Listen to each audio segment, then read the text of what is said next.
Hello mga idol, ay magmamasilya po tayo ngayon ulit. Ito po ang matagal sa pagpipintura, yung pagmamasilya po, pagpiprepare, liha, masilya at saka linis. Yan po ang medyo matagal.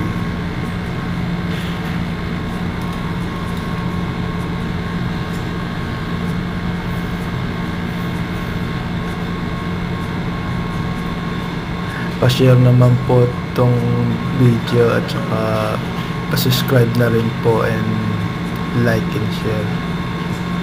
Salamat po.